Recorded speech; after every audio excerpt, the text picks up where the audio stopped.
Paul Dikando, mobali ya propre. Rico Makengo, Mamila Duso, Machama, Dachama, Fechama, Chachama, Nikutana na tumo mamba, unigohanga manzaka meno. Nokofe ya mami, Wika Song,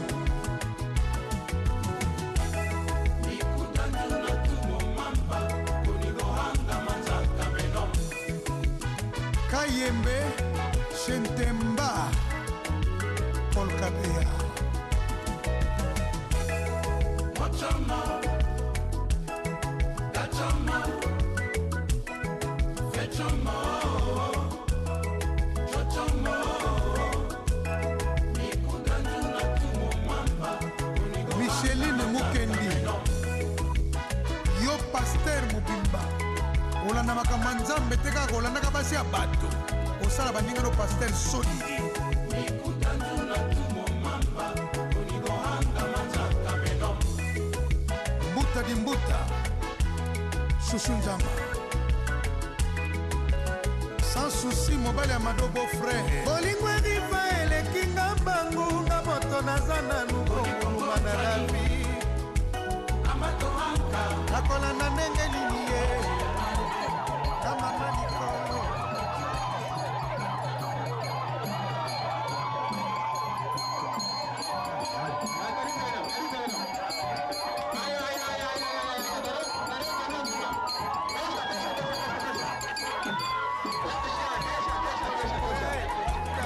Mana maboko na yo umemanga riva ulemba kumemanga riva.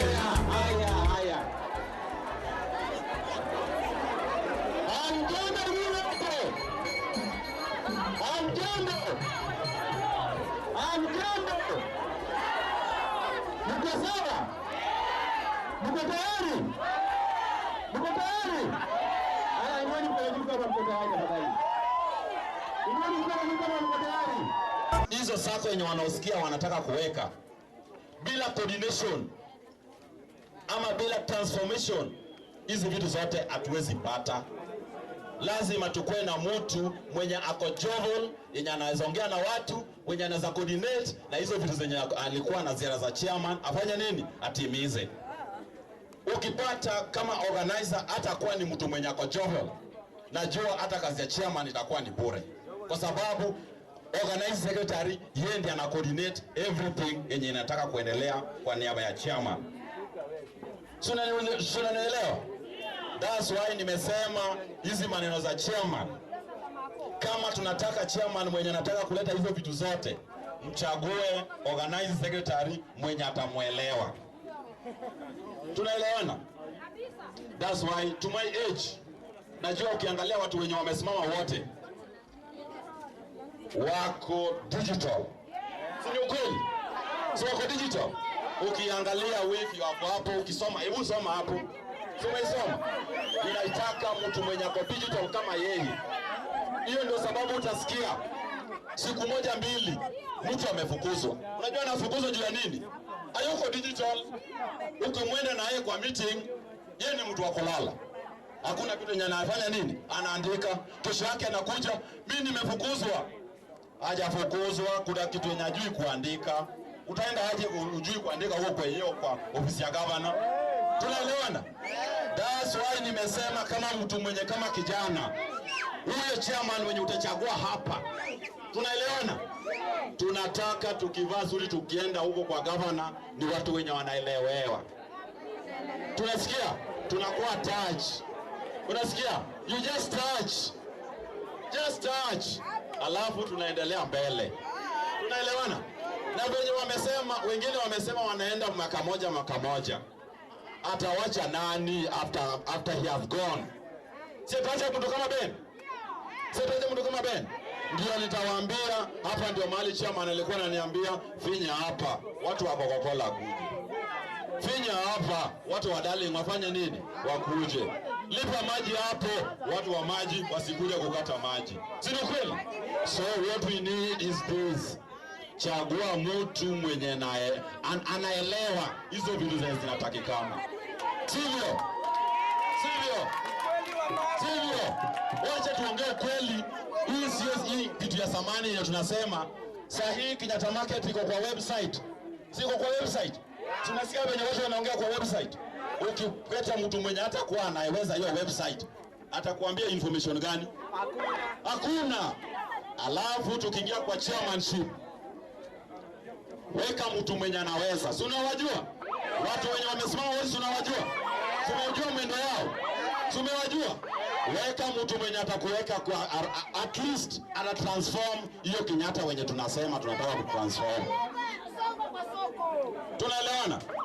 Mimi kama Ben, ikifika siku ya 30th, chagua kijana mwenye anaitwa Ben Otieno Ondiek for assistant secretary. Na ukichagua Ben, hapo umechagua uongozi wa kesho.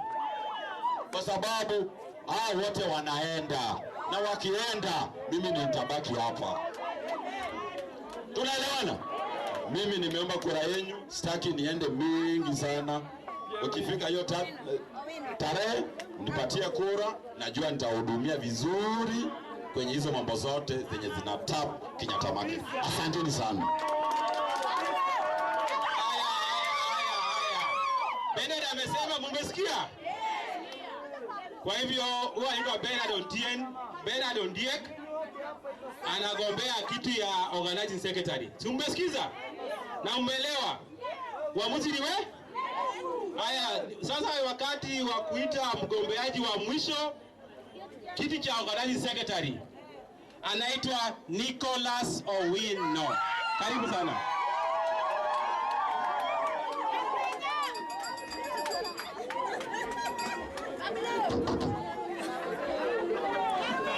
Hamjamboni wana Kenyatta Market. Hamjamboni tena. Hamjamboni tena. Asanteni sana.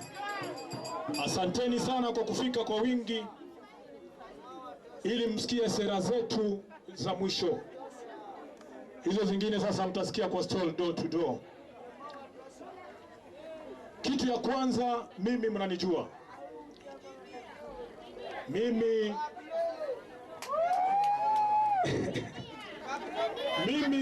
najiuza mwenyewe kusema kweli. Hata picha niliweka tu sababu isisemekane ati wewe mbona hujaweka picha. Ati wewe sina pesa. Hapana, pesa iko mingi. Haya.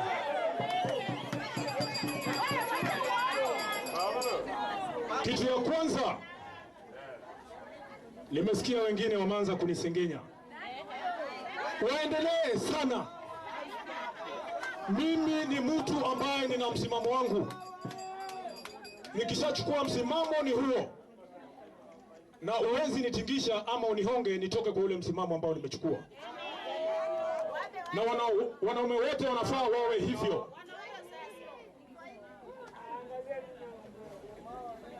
Mimi sina ukabila.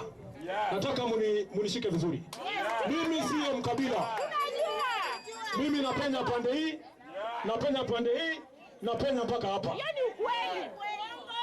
Kwa hivyo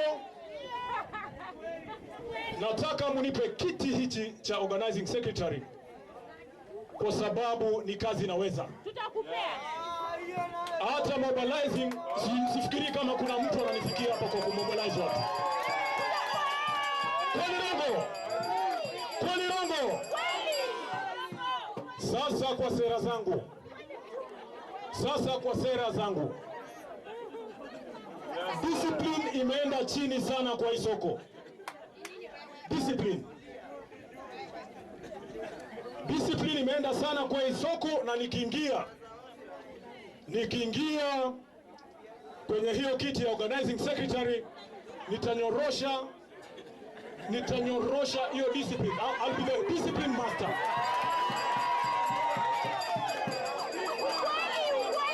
Hatutaki makastoma wetu wakiingia. Vijana buchari muko? Wako. Vijana buchari muko? nataka nitawapeleka kwa college ya PR. Sasa tawapeleka kwa college ya PR. Ili customer kija unamwongelesha kwa uzuri, sio ile kumguza na nyama nini. Sio customers wote wanaingia hapo wanakuja kula nyama, si kweli? Wengine wanaenda kwa saloon, wengine wanaenda kwa hoteli, wengine wanakuja kwangu kwa digital. Mimi ndio digital mwenyewe. Nimesikia wengine wanasema ati digital. Nani digital kunishinda hapa? Ukweli wewe niambie nani digital hapa? Kwa hivyo msidanganywe na mdomo tu. Utenda kazi wangu inajulikana na nimepigania soko kwa huo muda wote. Pia nimesikia eti nikichaguliwa, tuseme umechaguliwa unatupwa nje. Unatupwa nje na nani? Kwa nini? Sasa mimi nitakuwa watchdog wenu. Nitakuwa watchdog wenu kwenye kamati. Kama wameanza kupora, mimi kama organizing secretary, assistant secretary Azmin, taitisha mkutano hapa. Nina hiyo uwezo wa kuitisha mkutano na nitoboa ya kwamba tunaibiwa hapa na pale na hapa. Sawa? Kwa hivyo sitaongea mengi nitakuja door to door. Najua mjaniona sana lakini nilishajitambulisha. Sasa nitakuja door to door tupige gumzo hapa na pale mpaka mnichague. Nashukuru sana na asanteni sana. Mungu awabariki Kenyatta Market. Asanteni. Mama mko? Vijana mpo? Nashukuru Mungu kwa sababu ametupa nafasi nyingine tukuje tukazungumze. Lakini ya kwanza ninaomba wana Kenyatta wote. Ninasema hii si ati ninasema tu kusema na kusahau, lakini kusema na kutenda. Ya kwanza ile nilikuwa naona kama binadamu, kama mwana Kenyatta, kwa sababu naona kama umri huu yangu haiwezi kaniruhusu niende katafute kazi mahali kwingine. Ni hapa ndio niko, si ndio? Na tuko pamoja. Nilikuwa naomba tafadhali kama anaweza songa kidogo asonge, kwa sababu ya kwanza ni wa garage. Nilikuwa nasema that tunatembea kila mahali kama tunaenda kutafuta makastoma. Yeye pia anataka kusikia maoni yako. Wacha tu asikie. Haya, ninasema hivi, kama mnaongea sitaongea kwa sababu hakuna tu niongee na wewe pia unaongea.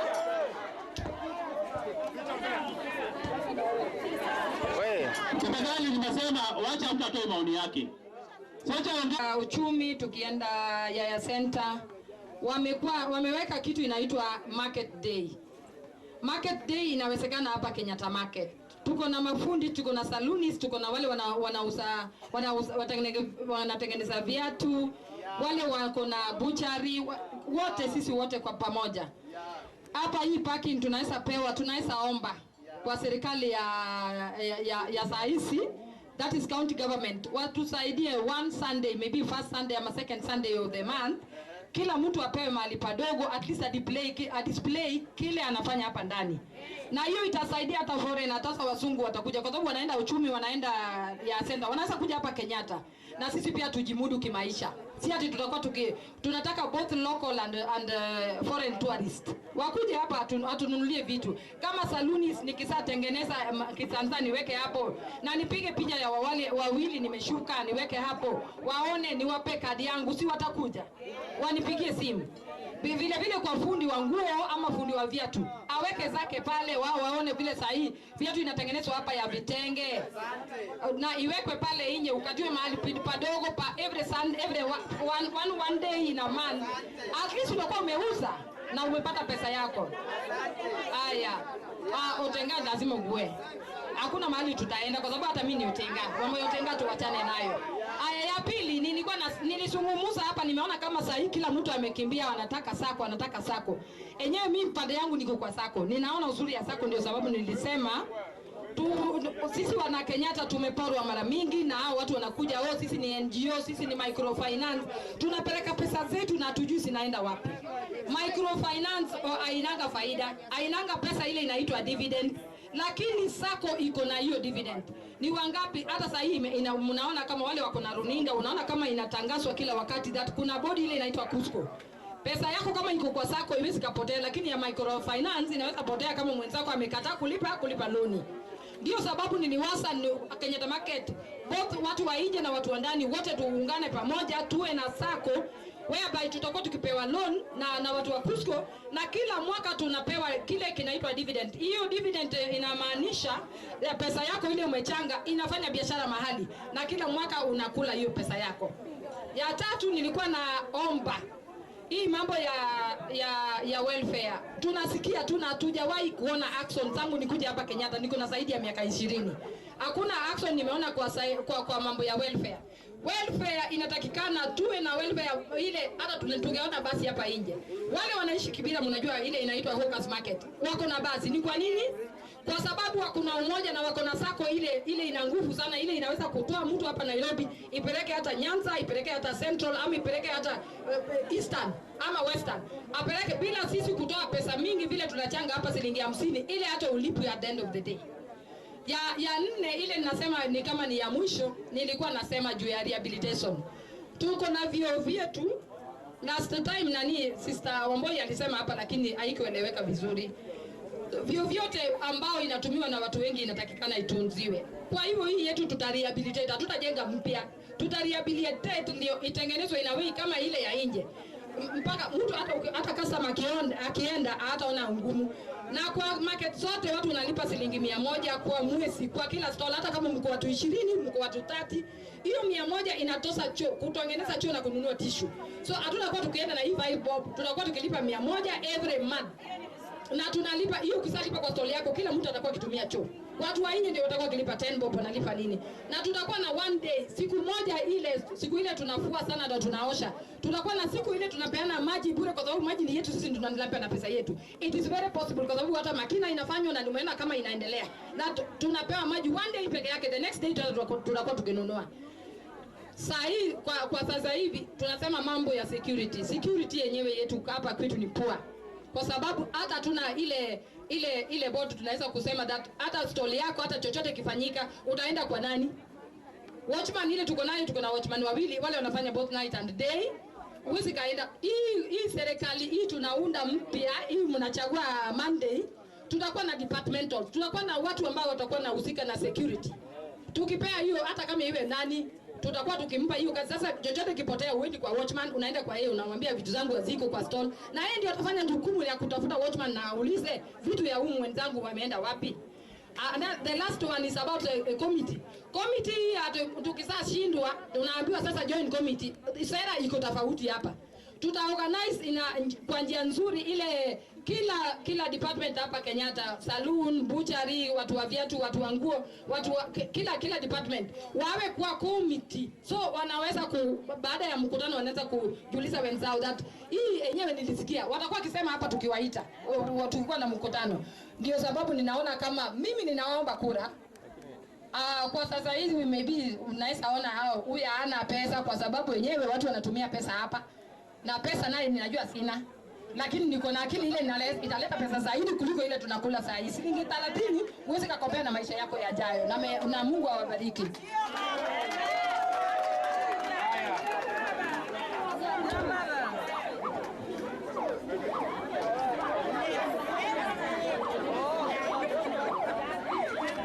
Haya. Na si ameongea vizuri? Hata mko napiga kelele, hamtaki kusikia mambo yake. Si amenena? Na mmesikiza. Kwa hivyo kura ni kwa nyinyi mnakura na nyinyi mtaamua. Bado tuko kwa kiti ya secretary. Hoda tafadhali hapa, hoda hapa. Sijui bwana hiyo ile mnasumbua. Hoda. Tunaendelea. Wapeni kuongea kwa kiti ya secretary ni boss.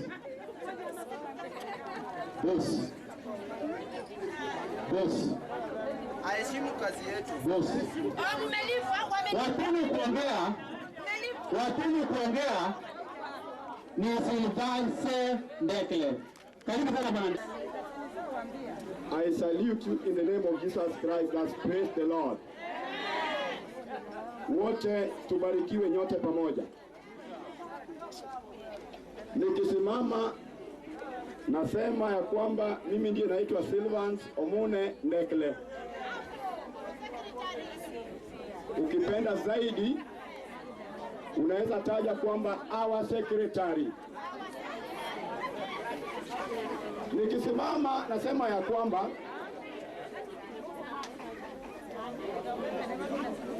kuna vile tumeona Kenyatta Market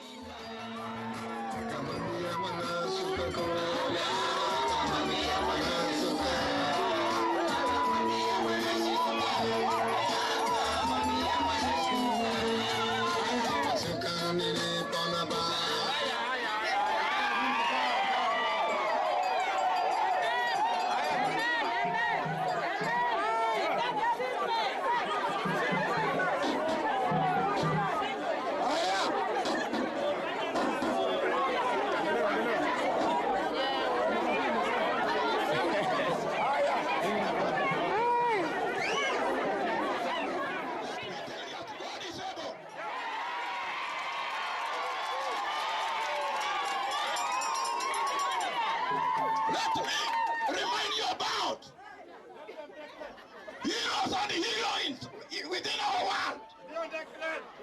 I'm not going to forget about the President of the Republic of USA America. President His Excellency Barack Obama. He fought this fight, but has been left-handed. Let me remember about Conjetina Chieng. She was a lady, but fought this fight, has been left-handed. Wewe ni nani? Nipe dakika 10 tafadhali. Kuna sababu nataka mchague Silvance Omune Ndekle kama Secretary General of Kenyatta Market. Silvance Omune Ndekle is an intellectual Kenyan citizen who has the communication skills to communicate with different people within our region. This is the reason why I'm trying to lecture your mind today that Silvance Omune Ndekle is the bona fide official member of Kenyatta Market. Bwana sifiwe.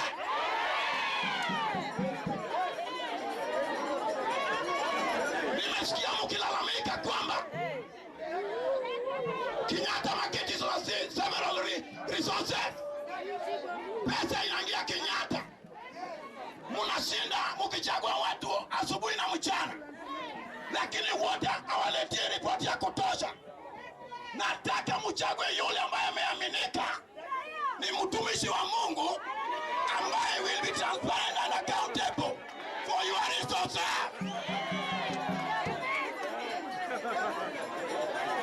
Kazi yangu nikichaguliwa, I'll be very much transparent and accountable. I'll be keeping records and minutes of Kenyatta Market Welfare Group for future reference. Wananchi oye!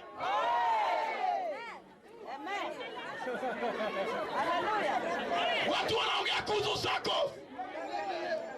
Kenyatta Market, watu wote, wafundi wote, wafanya biashara wote wamewahi pokea malonza hapa kupitia jina la Ndekle. Nadanganya. Ubiero ni wewe alipata tanga kwa sababu ya Ndekle.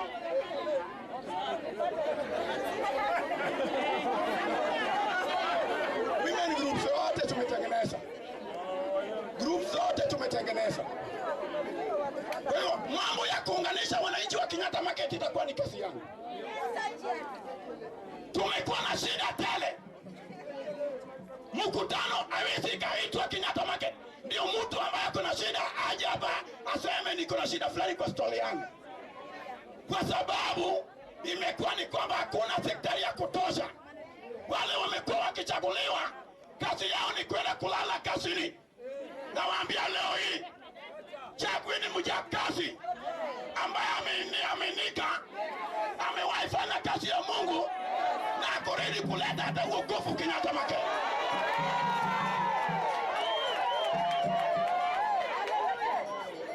Wacheni niwaambie tena, nyinyi ni watu ambaye umekoma zaidi. Kazi ya sekretari ni kazi muhimu sana. Munaweza kuwa meeting na sekretari yao ya juu hata kuandika. Hata toka hapa anaandika minisa ambaye eleweki. Wacha nikwambie leo, mukichagua Ndekle, mutakuwa na transparent and accountable market whereby we will have free access to everybody within the market. Hii soko imekosa PR. Vijana wa buchari muko, hiyo mimi ndio sera yangu, hata ilikuwa yangu. Unajua wamama tumemwaga pombe. Sasa tutasema hakuna pombe kwa hii market. Sasa ina mtu anafanya kazi, hakuna pombe.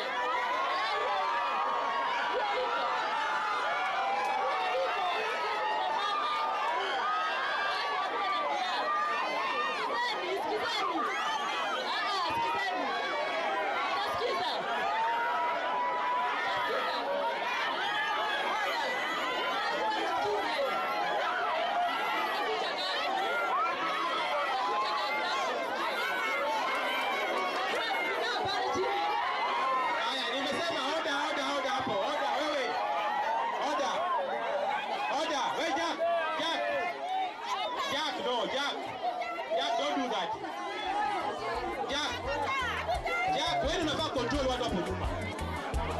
Sasa imeisha. Wacha mtu aseme mambo yake. Wacha sema mambo yake. Wacha sema mambo yake.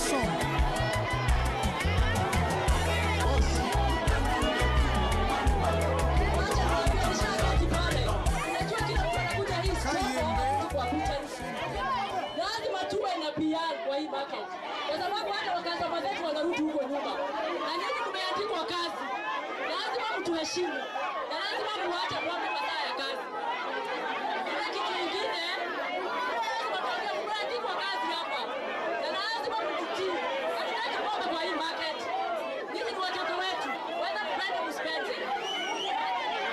Kuna kitu kingine, sikizeni.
vitu watu hawapendi hapa. Na nimeongea, naomba kura za secretary.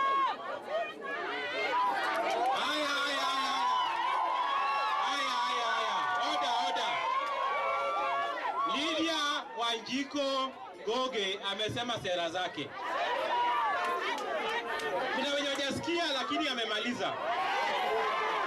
Kwa hivyo tena kwa mwingine wa tatu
kidogo tu, my friend, Safaricom, madam, kidogo.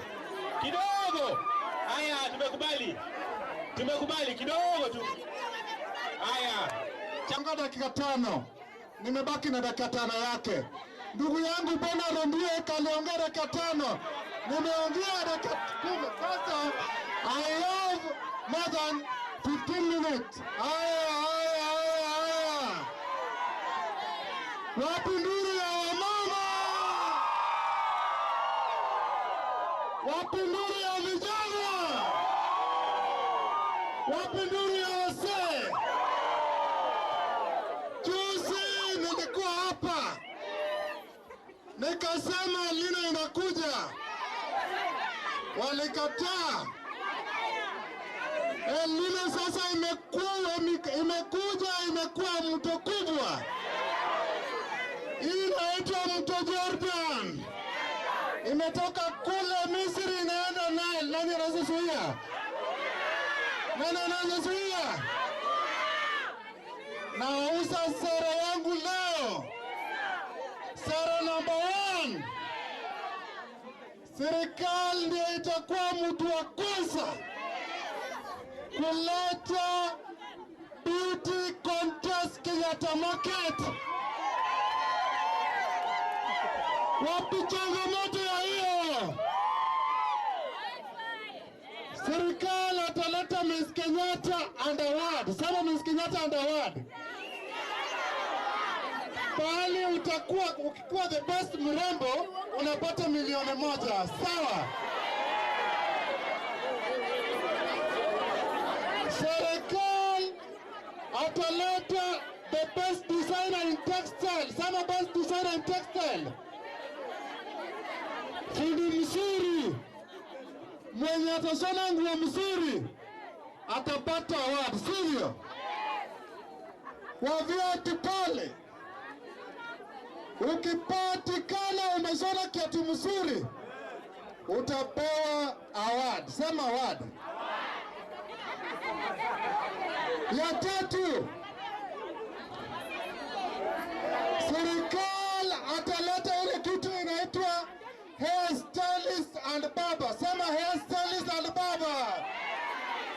mzuri ya wamama. Mimi nasema, mimi si mtu wa kusema tu, mimi niko na mwenendo. Mimi nitafanya.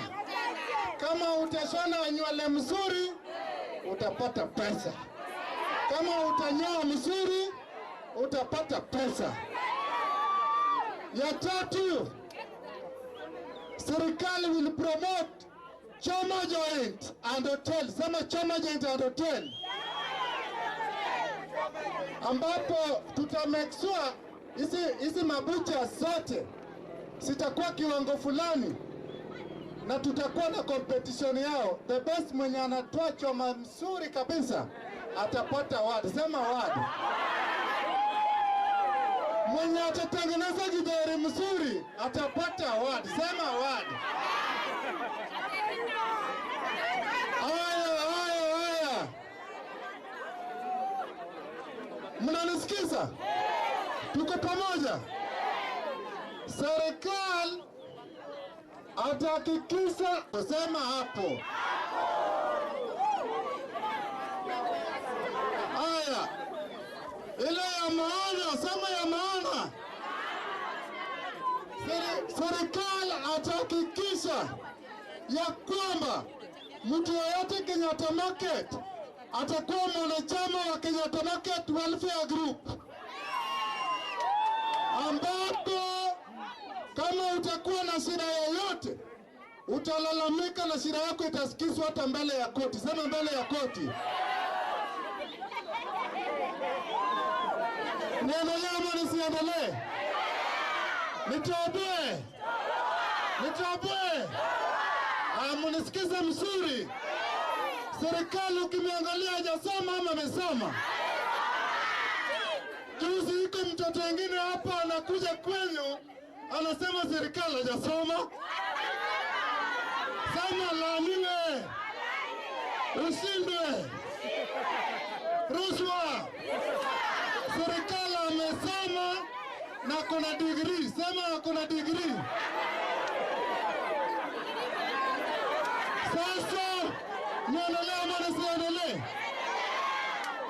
Mwana juzi iko mtoto mwingine anasema sijasoma, na yeye tukiangalia karatasi yake iko kisungo inaitwa optimistic. Sema optimistic. Akamesa na hiyo kisungo. Sitaki kutaja jina ya mtu, lakini nasema yeye ni kama inzi imepaa juu ya hii sati yangu. Siwezi tumia nguvu mingi, nafanya tu hivi nikicheka alafu inzi natoka. Na akiendelea I'll use the atomic bomb. Sema atomic bomb. Atomic bomb. Haya. Niendelee ama nisiendelee? Serikali atahakikisha soko ya Kenyatta Market iko ndani ya mtandao, kwa Facebook, kwa WhatsApp, kwa Instagram, kwa yoyote, ndio tujitangaze kule nje. Sasa mimi habari sasa, biashara, ufanya biashara wenzangu, mimi nimeingia kama Paul Mboya. Mimi nimefanya kazi kwa hii market, na kama nataka kujua siri ya market, mimi niko nayo. Sasa sera zangu nianza kuuza kama treasurer ya Kenyatta Market. Nilichaguliwa kama organizing secretary, na hapo niliona wakati walikuwa wanataka kuleta, kuna ujanja ilifanyika hapo, walisema ati hiyo itakuwa sasa itaweka kama treasurer. Sasa ile kitu nataka mjue Kenyatta Market, wacha niwaambie ni ukweli ya Kenyatta Market. Kenyatta Market iko na pesa. Vile watu wanang'ang'ania kwa hii pesa ya market, iko pesa. Unasikia kama unasema Kenyatta Market kuna stall 469. Nani amesema ni 469? Na ile pesa inaingia kwa stall ni mingi kusinda hiyo. Unajua ni stall ngapi imeongezwa hapa ndani? Mmoja jua ni pesa ngapi, stall ngapi imeongezwa hapa ndani? Mukienda kwa kona pale kwa election, sikuna stall imeongezwa hapo, inatengenezwa shampoo, inalipa 15,000. Sio ni stall ya Kenyatta Market. Mwenzangu anasonga viatu kama Jusa, inaitwa Jusa. Ajusa ninalipa 4,500. Sio ni Kenyatta Market. Nikifungua kazi yangu hapo si nimefukushwa atimize kama nifungue Kenyatta Market stall. Sasa nataka kukampeni ati nipate kiti ya Kenyatta Market. Wengine wanasema watu wataki Wajaluo wote. Kwani nani wasema Wajaluo ndio wanachaguliwa kwa Kenyatta Market? Vile niliingia kama organizing secretary, nilianza kuandika pesa ya choo. Sera ndio nauza, ndio nauza. Nilianza kuandika pesa zile zinaingia.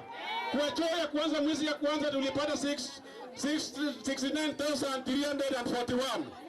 Mwezi wa pili tulipata 52,730. Mwezi wa tatu tulipata 52,730. Kwa hizo pesa ilikuwa 173,396. Hiyo choo moja tu ndiyo ilitoa hiyo pesa. Kwa hivyo kuona watu wanang'ang'ania maneno ya pesa ya Kenyatta Market, Kenyatta Market imejaa na pesa. Na saa hii mimi nikichaguliwa nifanye kazi ya Kenyatta Market. Mimi nikiingilia kwa hiyo ofisi nitaona mali hizo pesa zinaenda. Tulikuwa najua hizo pesa mali inawekwa na sikukuwa na nguvu ya kuenda kuongea maneno ya hizo pesa. Na ndio nataka treasurer saa hii nikiingia nipate hizo pesa vile. Mtu anaweza kusema ati nimekupatia choo run. Na choo unapatia run hiyo choo na choo iko na deni ya 1,300. Sasa utarani unalipa deni ama unaran kitu. Kwa hivyo watu wa Kenyatta Market, kama unataka Kenyatta Market iendelee vizuri, chagueni wale watu wanajua siri ya Kenyatta Market vile inaendelea. Usidanganywe. Ati unataka na unajua ni nini unataka. Mimi nimekaa kama umbwa sasa hivi unamwambia fanya hii. Mimi siwezi patiwa check balance kama hii kuna kitu imeandikwa ati ni sign. Niende ni pesa inaenda kutolewa, nijui ni pesa ngapi inaenda kutolewa. Hiyo siwezi hata kama ni nani siwezi. Na kuambia hapo umetinda no. Na nikichaguliwa mtapata ripoti hapa. Kutoka kuanzia chairman, vice wake, treasurer, secretary, hawa watu wote nyinyi mtachagua. Lakini tuko na shida moja hata tunapoingia kwa uchaguzi wote ule hata wa kitaifa. Tunachagua watu alafu tunaanza nini?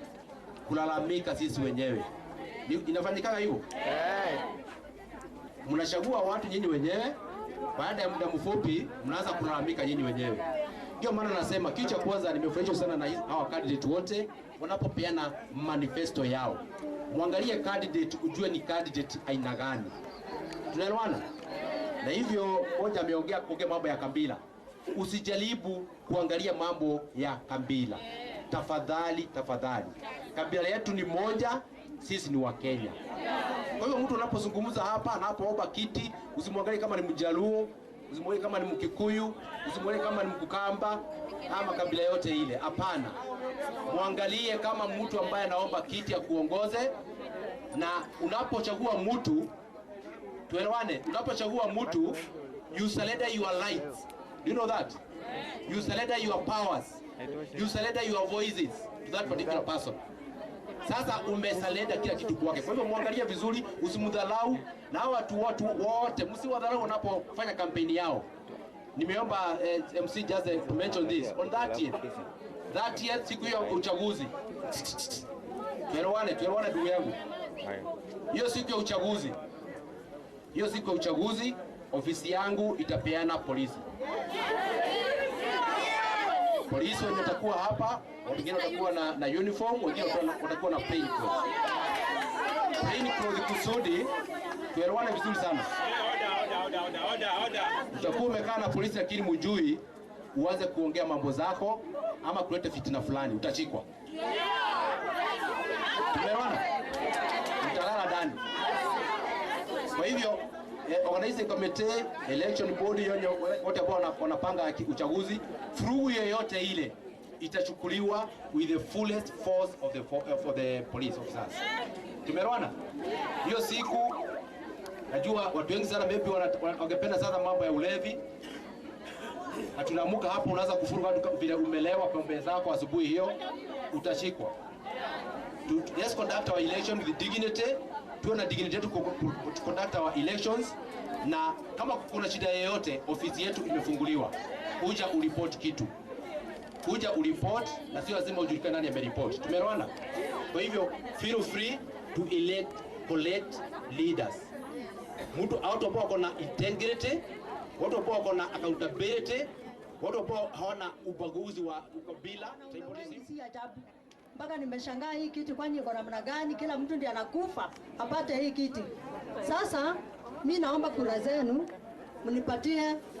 mnipigie kura, na nikipata ushindi wa hii kiti nitawafanyia mambo yafuatayo.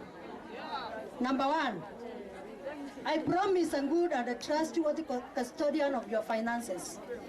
Pesa zenu na wa promise nitaweka vizuri na hakuna ile itapotea ama sijui iko wapi. Number 2, I'll provide transparency and accountability to all your finances. Nitakuwa accountable kwa chochote kile kitafanyika. Pesa yenu tutahesabu vizuri na sitafanya kazi kulingana vile inastahili. Kama ni wafanyikazi, kama ni kitu chochote kinafaa kulipwa, kama maji isikuje kukatwa na vitu zingine kama kubeba takataka, zote nitafanya kulingana vile inastahili. Number 3, I'll ensure conducive and environment in order for customers to flow. Unajua kama mahali ni kusafi, kama usafi iko kwa soko, wateja wanakuja kwa wingi kwa sababu wakiingia wanaona vitu safi safi, wanapendezwa, they will walk all over. Na kama vitu kama market ni safi, hata mtakuwa na bei mzuri ya kuuza vitu bei mzuri. Kwa sababu kama soko ni chafu, vitu zenu pia zitakaa kama ni chafu. Lakini kama soko ni safi, vitu zenu hata mkiuza bei ghali bado mtapata wateja kwa wingi. Number 4, I'll promise to be obedient and ready to listen to any grievances. Kama kuna mfanyikazi atakuwa na shida yoyote ile na stahili watu wakae chini waongee, wa solve your problem, nitakuwa tayari kusaidia na nitakuwa mstari wa mbele kufanya kitu kama hiyo. Number 5, I'll ensure quality services, EIE. Yani kwa mfano, machoo sitakuwa safi, good security. Kama ni mambo na security, hakuna wizi itakuja kupatikana tena. Why? Because tutakuwa na security, wale wamehitimu, wale wanaelewa vile wanafanya. Of late kuna maduka zilifunjwa na hatukuelewa ili happen wa security wakiwa wapi. Kwa hivyo na waahidi tutakuwa na security ile inajua ile kazi inafanya, na kila duka yako ukifunga na uende utakuwa assured kila vile utawacha ndio vile utaipata kesho yake. The last, I'll be ready to work with any elected chairperson in collaboration with all other elected committee members. Na waahidi nitashirikiana na kila chairman mtachagua, akuwe secretary, mimi nikiwa treasurer, tutasikilizana na tutaelewana na tutafanya kazi pamoja. Na naamini kazi itakuwa mzuri. Sasa kumalizia ni kwamba nikiwa mwanamke na ng'ang'ana na wanaume si mchezo. Kwa hivyo mchague mwanamke na tupate maendeleo na tupate change. Asanteni sana. Haya, mama wetu Rosina Katunga.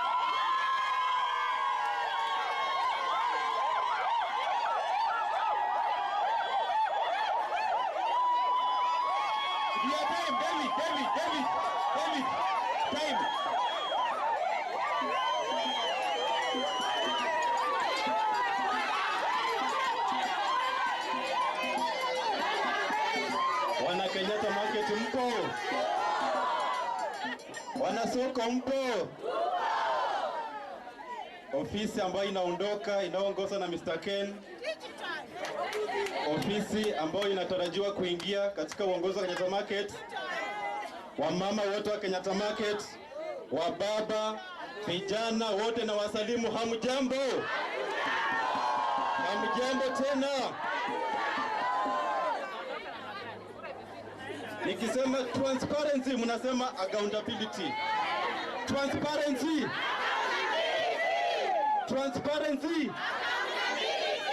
Transparency.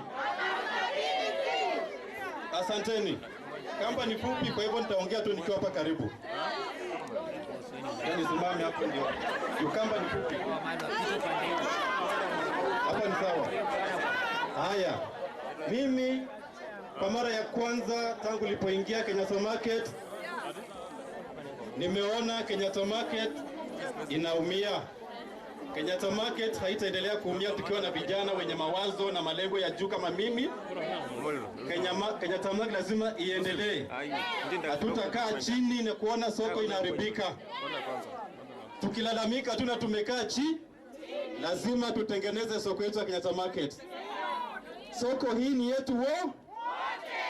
Mimi husema soko ni yetu wote. Kama unafanya kazi ndani ya Kenyatta Market, either wewe ni mtu hotengo, either wewe ni fundi, either unashona viatu, unauza boutique, unashona nguo, uko butchery, soko ni yetu wote. Hii soko inafaa itufaidishe zizi wote watu wa Kenyatta Market. Na mtapata kufaidika ikiwa mtachagua viongozi walio na maono. Viongozi walio na maono ya maendeleo. Viongozi walio na maono ya maendeleo. Kama mimi mwenyewe David. Mimi mwenyewe kijana mdogo lakini kuna maendeleo. Haya maendeleo nataka niwalete pia kwenu. Nilianza kidogo nikasonga na inaendelea kusonga. Nataka sisi zote tusonge kwa pamoja. Tutasonga kwa pamoja kama kutakuwa na uwazi ndani ya uongozi ya Kenyatta Market. Kama kutakuwa na uwazi na sera zenye zitafanya watu wa Kenyatta Market wapate kuendelea. Itaanza kuwasomea moja kwa moja. Sera number 1. Really accountability by issuing financial statement after 3-month period. Kosa year. Tangu nimekaa ndani ya Kenyatta Market zaidi ya miaka 16. Sijaona hata mwezi mmoja tumeitwa kwa hii mkutano tukaelezwa jinsi finance ya soko imeingia na vile imetumika na kuna ile imebaki ama yote imezama. Mimi siogopi kiongozi yote sababu mimi mwenyewe niko na quality ya kuwa chairman. Kwa hivyo nikisimama hapa kama kuwa treasurer, sio ati sistahili kuwa chairman, lakini nimesema nianzie hapa muone uongozi wangu mzuri. Baada ya miaka 5 mtanipatia kiti ya chairman. Kwa hivyo hakuna chairman naweza ogopa nimwambie bwana, nataka kupatia wananchi statement zao, jinsi pesa zimeingia, jinsi tulipofanya kazi. Namba ya pili, I will ensure market resources are utilized accordingly. Yani zile sendi zitakao kwa zinaingia katika soko, pesa ni nyingi, kuna milango nyingi ya pesa kuingia katika ofisi ya soko. Kuna choo pale, kuna choo ingine pale, kuna maji pale, kuna maji pale. Kuna security collection ya 100. Munaona soko imebambwa na Coca-Cola, munaona soko imebambwa na Sisters, soko inabambwa na Darlings, lakini hizo hela zote mnajua kwenye zinaenda? Kwani si pesa za Kenyatta Market?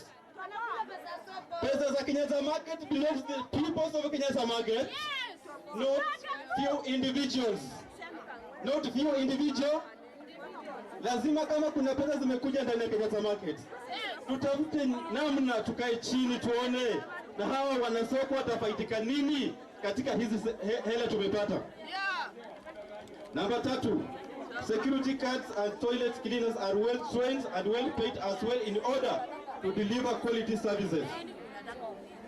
Maskari wetu pale kwa gate, wafanyikazi wetu wa choo na wale wanaofanya usafi hapa ndani ya soko hawana mafunzo ya kufanya hiyo kazi.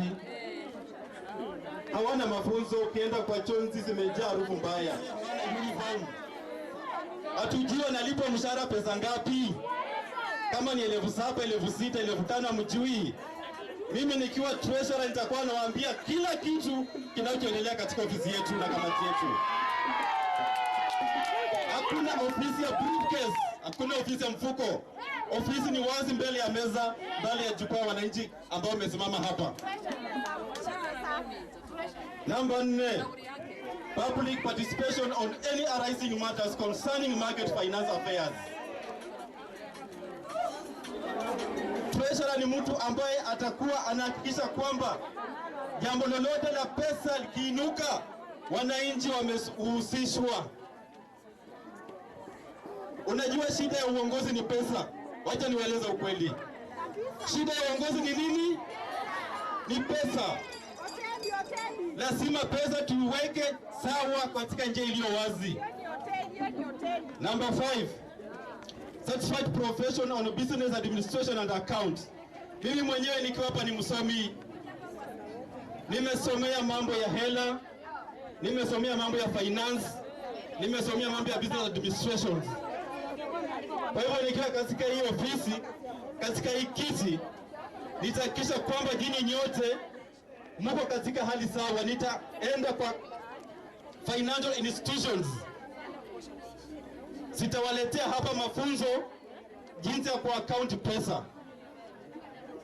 Nitaenda kwa financial institutions, niko na benki, niko na sako za marafiki zangu, hata mimi mwenyewe niko ndani ya sako, lakini naomba kwamba wakati umefika wa Kenyatta Market kutengeneza sako yao. Kenyatta Market iko na watu wako na pesa. Tunataka tuwe na umoja, tutengeneze sako yetu itusaidie sisi kwa sisi. Sasa hivi ukitaka mkopo kwa bank, lazima wanakuitisha, wanataka lottery, wanataka collateral, wanataka logbook, wanataka title deed. Ni wangapi wenu ambao wako na title deed? Wangapi wenu ambao wako na logbook ya magari yopevu mkopo katika finance? Mbona tusengeneze sako yetu hapa vile tuko wengi hivi? Hata kwa siku moja kama mtu anaweza toa pesa ya chini shilingi 20 kwa siku moja, kwa wiki ni shilingi 140. Ukiweka kwa wiki nne ambao ni mwezi mmoja utaona 560. Pesa za chini mtu anaweza toa kwa siku iwe shilingi 20. Hiyo utatoa kulingana na uwezo wako. Kama utakuwa na uwezo wa kutoa shilingi 20, shilingi 50, shilingi 100, shilingi 2000, uwezo wako utakuwa na saving. Na hii saving hatutafungua joint account tuende kuwekea pesa zenu. Hapana. Tutaleta financial institutions, taasisi zile za benki, sikuje kutuelimisha jinsi ya cooperate SACCOS na kupeana mikopo kwa wanachama wetu kwa riba ya chini ambayo haina security vile nimemweleza. Riba ya chini kabisa bila security. Kama utakuwa umewekeza shilingi 10,000 utakuwa na uwezo wa kukopa 30,000. Kama utakuwa umeegeza 50,000 utakuwa na uwezo kukopa shilingi 150. Kama utakuwa umeegeza shilingi 200,000 utakuwa na uwezo kukopa shilingi 600. Manake utakopa mara 3 zaidi vile umavyoegeza. Haya ninayowaambia inaendelea kwingine, lakini Kenyatta Market sababu hamuna viongozi wanaoona mbele, wanaona mbele kwa ajili ya matumbo zao wenyewe, ila haoni mbele kwa ajili ya watu waliowatuma kazi. Usinizuie mimi nauza sera zangu. Wakati uliopita ulinikana na dakika 3, wakati mwenyewe ulikuwa umesema kuongea dakika 5. Sasa nakusita, tafadhali wacha nimalize dakika 10 ambazo umenipatia. Hazitaisha bado. Mkutano uliopita niliongea dakika 3 wakaninyang'anya microphone. Sikuwa nimemaliza kuuza sera zangu. Huu ndio mkutano wa mwisho nimetoa pesa zangu ku finance meeting. Huu mkutano tunagharamia shilingi 5,000 kwa kila session. Pesa zangu zinahusika. Wacha niuze sera zangu.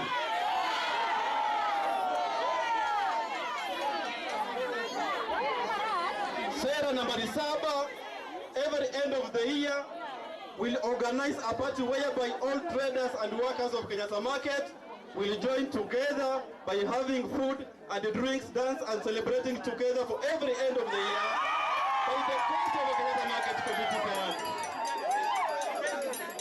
Peter, naomba usinisumbue. Kila mwisho wa mwaka kutakuwa na sherehe ambayo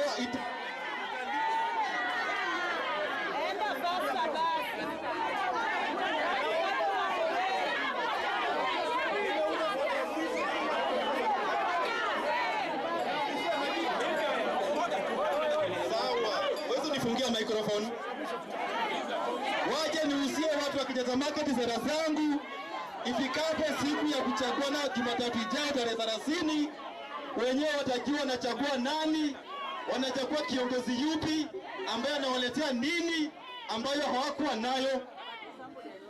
Kila mwisho wa mwaka tutaandaa karamu, party, sherehe kubwa soko mzima, watu wakunywe na wakule na washerekee. Kama unakunywa mvinyo utakunywa mvinyo, kama ni wasoda ni wasoda, kama ni juice ni juice.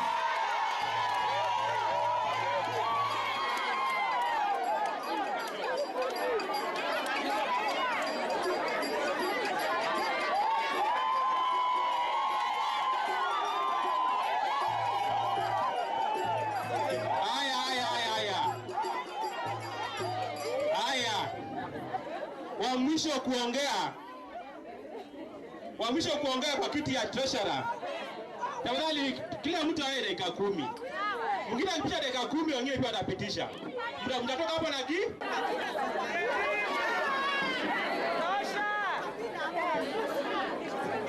IBC team, outgoing chairman, aspirant na wanabiashara wote, hamjamboni?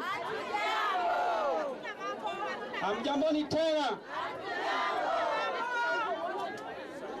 Yangu ni machache. Nafikiri kwamba amuhitaji calculator kuona ni nani anafaa achaguliwe. Ni ninyi wenyewe kuamua kwamba huyu anafaa, huyu hafai. Mimi ni James Tosha. Inapatikana duka 517. Ukifika kwa siku ya ballot tarehe 30 utapata jina langu limeandikwa James Ogayo. Kama utahitaji usaidizi utazaidiwa ili uweze kujua utanivotia. Namba 2. Naomba kura zenyu. Kama sijakufikia kwa duka, hiyo isiwe kizingiti kwamba usinipigie, ati utanipigia. Naomba hata kabla sijafika kwa duka yako, ikifika siku hiyo tafadhali nipa kura yako.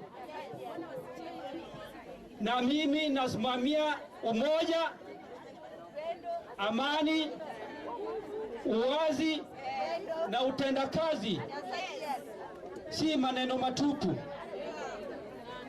Ni sababu gani nasema umoja? Nasema umoja sababu hapa tuko mchanganyiko. Tuko na watu kutoka sehemu mbalimbali. Si Sudanese, si Mjaluo, si Mkikuyu, sisi wote ni kabila moja na kabila letu ni wanabiashara. Na hiyo ndio tunasimamia. Kwa hivyo ninyi wote na waomba siku hiyo ikifika tarehe 30 mnipigie kura kwa wingi. Asanteni sana. Asante sana James. Amenena. Kwa hivyo tutaenda sasa kwa kiti ya vice.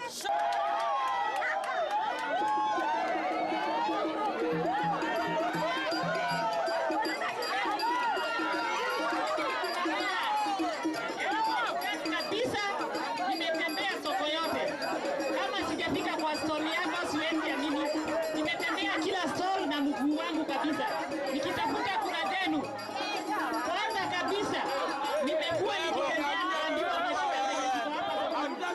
Sio vitu nimekuwa nimejua, nimeelezewa nikitafuta kura zangu. Kama ni mambo ya uchafu, hii line ya kwenda hivi ya butchery, kwani haikuwaki kwa soko? Mbona hiyo line iko kwa gate kabisa na ni chafu kabisa? Nita make sure kama kutakuwa na usafi unawekwa, mtu wa kuosha mahali kama hapo, kama watu wa butchery wameshindwa kuosha. Kwa vile tunataka usafi kwanza kwa gate kabisa. Kitu kingine ninaongelea usafi. Namba 2. Nyinyi nyote watu wa Kenyatta Market, nikitembea nimetembea nikakuta kuna mahali mita ya Kenyatta Market ya maji iko. Nyinyi mnajua iko kwa sewage kabisa, kwa mtaro ya maji. Mnajua sisi tunaweza gojeka. Sisi zote tukiamua kugonjeka, ugonjwa ukiamua kutufurikia, wacheni niwaambie tunaenda moja moja. Kwa hivyo hiyo mita nita make sure kama nikanjo iliweka hapo nitajua. Usafi lazima utadumu. Tena katika ile ofisi yenye inataka kutuacha sasa. Kosi tunataka kuweka ofisi mpya. Nataka kujua ni kwa nini ofisi imebaki watu watatu peke yake ndio wana operate. Mimi kwa ile ofisi naenda kuoperate. Ile kitu nataka kuwaelezea, mtu mmoja akitaka kutoka kwa hiyo ofisi, hata kama ni committee member, atakuwa kabisa tumefanya meeting, yeye ameresign officially, anaandika barua ana resign, lakini sio kutoka na tutakuwa tunaweka mkutano mwingine kwa vile hatuwezi, kazi ya huyo ametuacha, tunatafuta mwingine, mnamchagua tena. Hizo ndio zile vitu nataka kusema. Mkituchagua hapa tukiwa watu 50 au watu 50 after 5 years, hao ndio watu wataacha ofisi. Hiyo nawahakikishia kabisa. Kama mama, wacheni niwaambie, watu wanaongea mambo mengi sana. Mimi hii mambo imekuja just kutoka, wacha niseme ni Mungu amefikisha wakati wake. Sasa kama wewe hujui ni Mungu amefikisha wakati wake, sijui utafanya kitu gani. Mimi nimekaa hii soko over 15 years. Kwa nini sijasimama kwa hizo viti? Kwa hivyo kuna mambo inaendelea hivi. Lazima tutalainisha. Kama ni mambo na secretary wale wamechaguliwa hapa, hakuna mtu ataniforce wacha niandike hivi na sio hivyo. Nita make sure huyo mtu nimemuita kwa wale committee members wengine na niseme tabia zake. Kama ni pesa mahali zimewekwa ku withdraw, lazima nitakuwa nimejua. Chairman akienda, si ati soko mzima imejua chairman ameenda. Nitafanya kazi vizuri hata mtu notice the difference. Kama chairman hapo ama hayuko, nitafanya kazi kama kwa hivyo mahali nimefika sasa ni katika uongozi. Tafadhali unichague mimi Wambo, niko na roho safi ofisi yangu.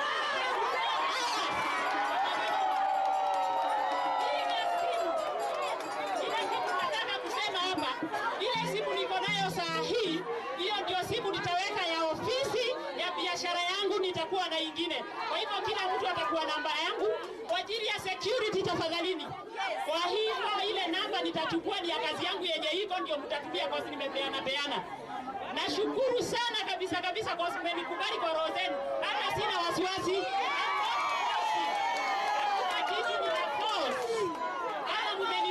Mmekubali Mungu ambaye amenituma, tafadhalini. Kwa hivyo tafadhalini, ikifika tarehe 30 November, please ingia hapa hata 6. Wacheni tukumbushane, don't forget your ID. Wacheni, kwa watu wengi wanataka kunipigia niambie nilisahau ID, what can I do now? Wacha niwaambie, ingieni kwa mfuko, weka kwa wallet yako mapema, hata kesho tembea nayo. Wale wanataka kuniibia kura wataniibia kwa vibeti zenu. Tafadhalini, mama ameamua kusimamisha soko na nitafanya kazi na hao wote wale watachaguliwa. Tafadhali sichagui, mimi ni mama wa watu kabisa. Yule mtanipea, yule kiongozi mtanipea, niko na upako kutoka mbinguni. Tafadhalini mkiendelea. Kwa hivyo hii ni chati nimepewa ya kufanya kazi hapa Kenyatta Market. Usijaribu kupigana na hiyo, ukipigana na hiyo shauri yako. Kwa hivyo ile mambo nitaenda nikikutana nayo huko njiani. Mimi sioni kama naweza kuoperate ati niwaongeleshe watu wa Kenyatta Market 2000 people wale wako Kenyatta Market, nibaki peke yangu nifukuze wote. Nitafanya kazi kweli? Nitakaa na wao wote, na mtu ambaye atakuwa na shida nitamkalisha chini, tumkalisha chini zote tumuongeleshe. Sisi hatuko hapo kukula pesa zenu. Mkiuliza swali yeyote, si ati sema nimepatiwa pesa ati mimi sijui nitakosaje kujua na niko kwa ofisi. Hizo maswali mniulize wakati wote ambao mnataka. So mimi niko hapa kwa uongozi kabisa. I'm anointed.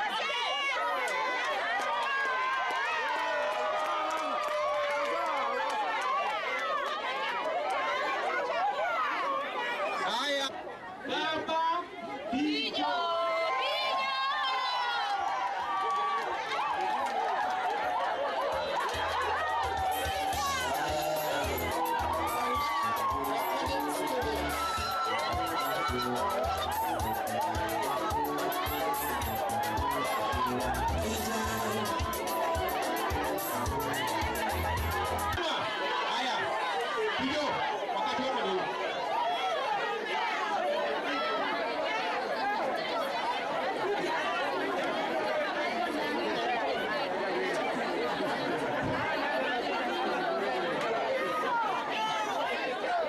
Wafanyabiashara wa Kenyatta Market, jina msikia ni Bijo Pius Gamba.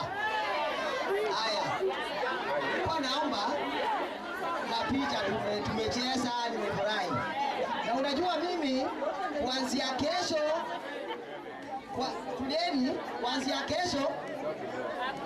kuanzia kesho nitakuja kwa kila store. Na saa hii ngojeni, saa hii tulieni.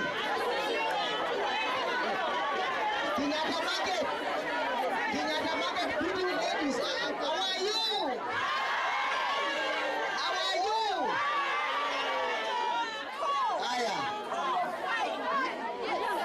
Haya, niko na kazi ngumu hapa.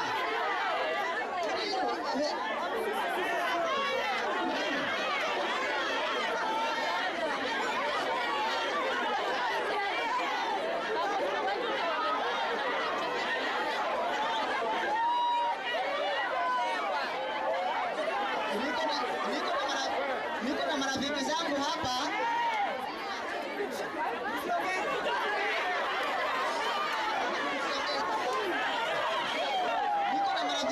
hapa. Niko na marafiki zangu hapa. Eno Kiche, Emos Wenani, Ken, baba yao.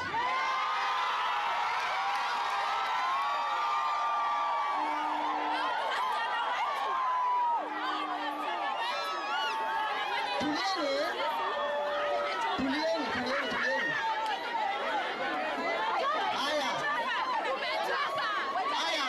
Wacha malize, wacha ongee. Sawa. Hawa wameniwachia, wanaenda hawa. Wanaenda nyumbani hawa. Wanaenda nyumbani. Wanaenda. Wamefanya kazi miaka 5, wamerudi soko. Wanaenda.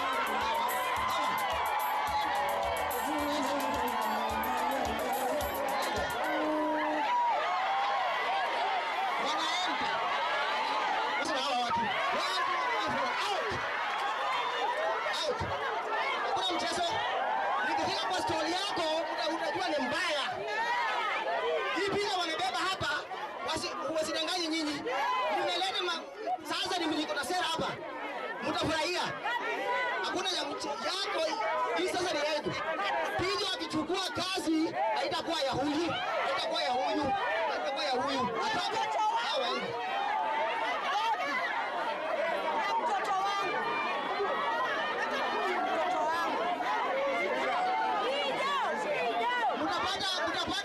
Mtapata hizi kesho bila kuchelewa. Ndio mtajua watu kuna kitu wanafanya hapa. Sayote ni hawa tu. Out. Pijo in. Out. Yes, out.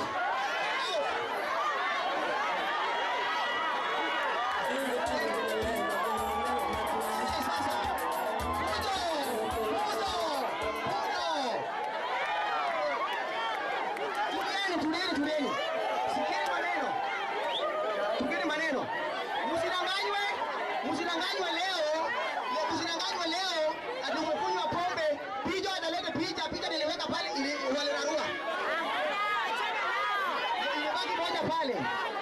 Na sasa ile maendeleo utaleta Kenyatta Market, huyu hatafikia. Na huyu pia hatafikia. Hata waliweka kazi hawa. Huyu waliweka kazi. Msirudie kazi. Waliweka kazi. Utaniambia.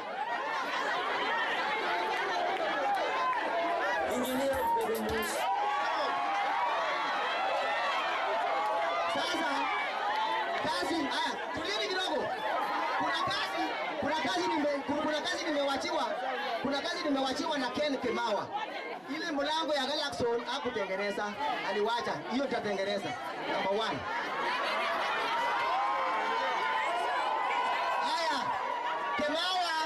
Kimawa ameuza mlango ya Galaxon. Kila jioni ukienda, watchman wa Galaxon ndiye anafunga mlango. Mimi nitatoa. Utakataa. Hiyo utakataa. Haya. Wamama wale na cases wananyang'anya pesa pale nje. Kesi ndarudisha ndani. Ukiwa basi kama uko na kesi ya soko, ukiwa na kesi ya soko haitaenda nje. Komiti wangu ataandula hapa ndani. Sawa? Hiyo itakuwa. Wacha nisome sera zangu sasa.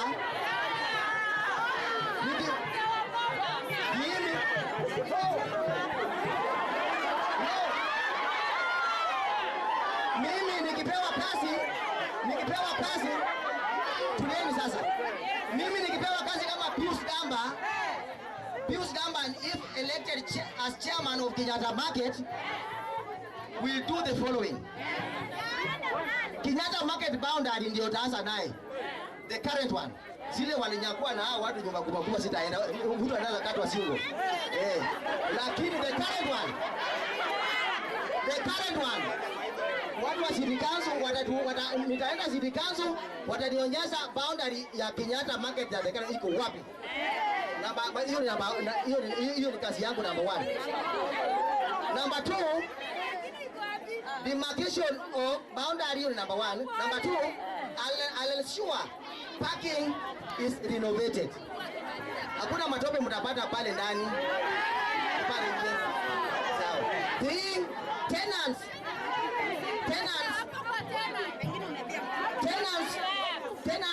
tenants who have cars will be provided with car stickers. Ndio wasisumbuliwe na watu wa City Council. Sawa? Haya, tukiendelea cleanliness itakuwa. Hiyo itakuwa. I will ensure we have sufficient cleaners for the market, right? Okay. Haya, tunaendelea. I will ensure that the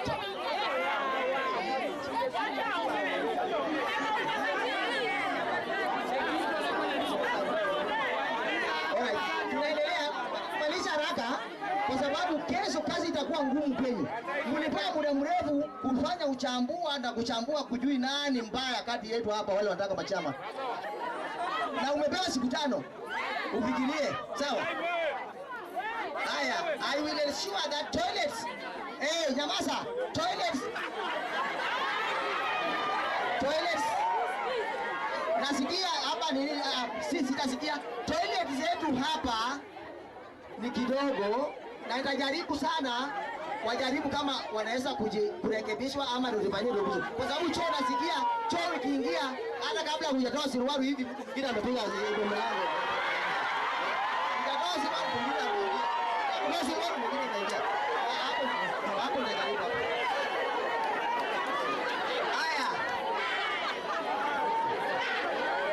Sikieni sasa nikichukua kazi pesa nitafinya pesa ifanye kazi yenu. Hakuna siku moja mtakosa paji. Kama maji hakuna kabisa, I will have to hire maji for you, right? Mtasikia raha sana ladies, beautiful ladies. Kenyatta Market beautiful ladies. Mtasikia raha. Sawa. Haya.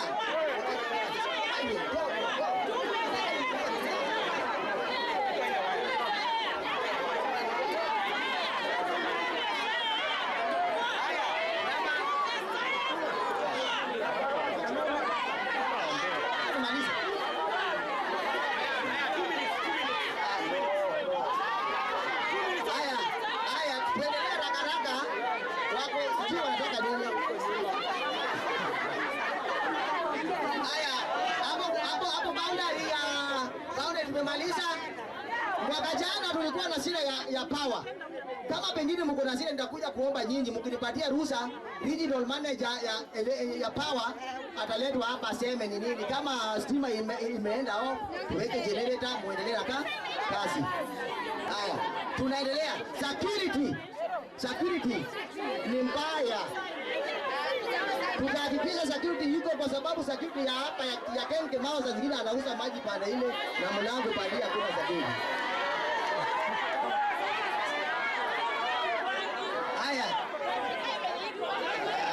Haya, tunaendelea. Mahali niko sahihi. hii niko na akili kidogo, nitaongea na nyinyi mkikubali. Kila mwaka tunakuwa naenda kuwaombea. Kuna wale wanajua kupata nafasi pale juu MTC na kuna wale wameshindwa. Nitaenda huko nifanye juu chini nione kama watoto tunaweza pata watoto attendance kwa ile kwa mwaka. Sawa? Tuende haraka kidogo. Haraka kidogo. Kwa sababu mnapiga kelele au mtaki kusikia.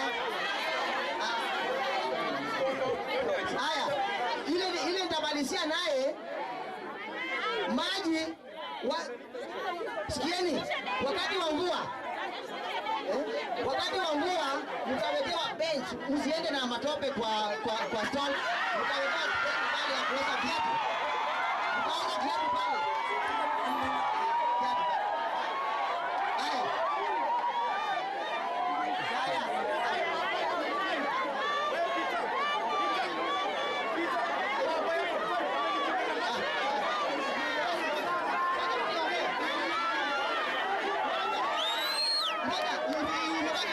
Moja tu. Haya, ya mwisho kila Tuesday.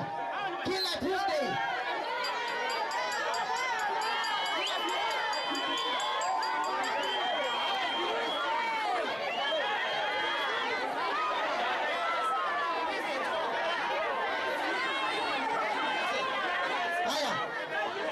Moja tu kwa. Kila Tuesday, sikieni. Kila Tuesday, kila stall watapewa maji mtungi 5. Alafu Friday show itakuwa bure.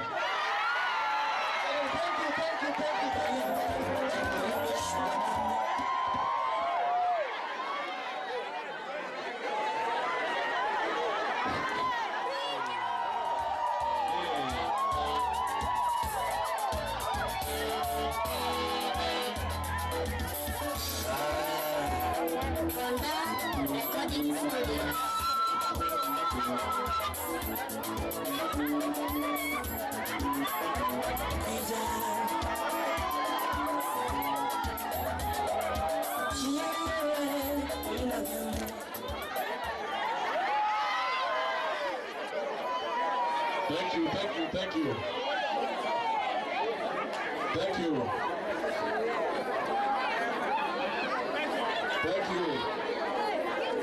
Wewe ni akwasi mwenyewe. Choice yetu. Kabla sijasema chochote, kuna jambo moja ningependa kuuliza nyinyi. Sisi wote tunajuana, si ndio? Lakini hapa katikati kuna sura yenye sielewi. Thank you.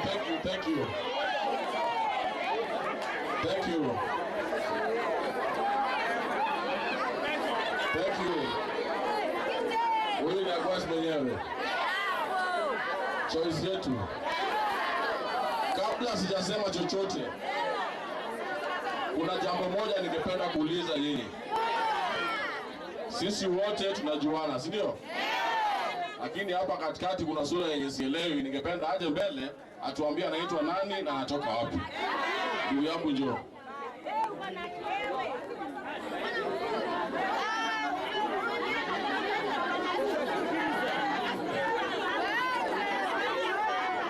Habari zenu nyinyi wote? Mimi ni mgeni hapa.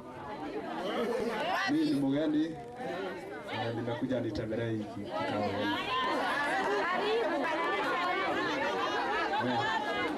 Umesikia?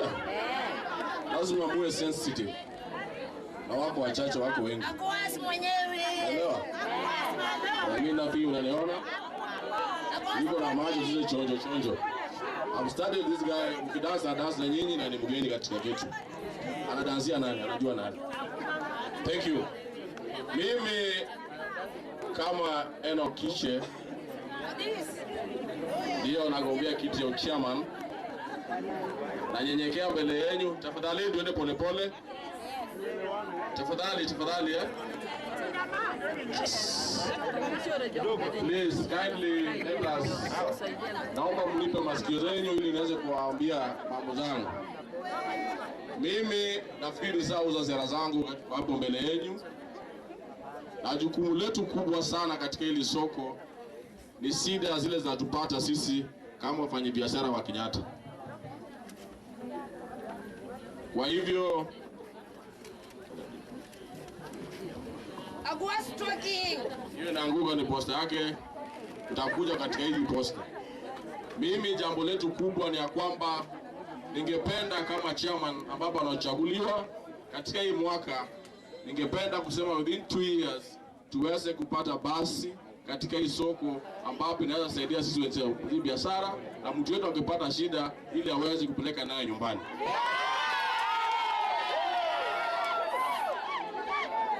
Usiwe tunapiga kelele tu, jiulize basi yenyewe itapatikana namna gani. Nasikia umesikia Mboya akisema tena akamnena kwa ukweli na kwa usafi ya kwamba pesa yenye inaingia katika hili soko ni mingi. Kwa nini tusifungue benki na tuweke pesa zetu pale, wafanyikazi wote walipwe pale na benki iweze kutupatia loan, na tena sisi wenyewe baada ya kuchanga sisi wenyewe tujue mikakati ya vipi tutapata hili basi. Kwa hivyo mtu asikuje kusema kwa mawazo yake ni ya kununua basi, najue basi yenyewe atakuja kununua vipi. Secondly, ukweli tena uwazi ya kila kitu lazima tuweke. Mimi na kamati yangu, si mimi binafsi nifanye. Kwa hivyo tunajaribu kupiga ili binafsi ilikuwa mbele. Na tena siogopi kama Kena amekaa mbele yangu hapo. Mimi naona wasema Kiobia ni stressor. Kiobia alikuwa committee member ambapo alikuwa anasimamia watu wa Babas. Ilikuwaje Kiobia anakuja kuwa secretary treasurer ya soko? This kind of impunity, these are the things we are trying to fight, so that you put everything to be in place. In your office, swali langu ni hivi, can you guys tell us what is the total revenue collection in every month katika soko? Na matumizi ya soko ni ngapi? Now what is the balance ambapo inabaki? And where is this balance? That's a question I put before you. Hello. Ya tatu ningesema kwamba mzee Obiero simama. Sikiza. Ngojeni kwanza. Ngoja nieleze nini. Ngoja kelele. Relax.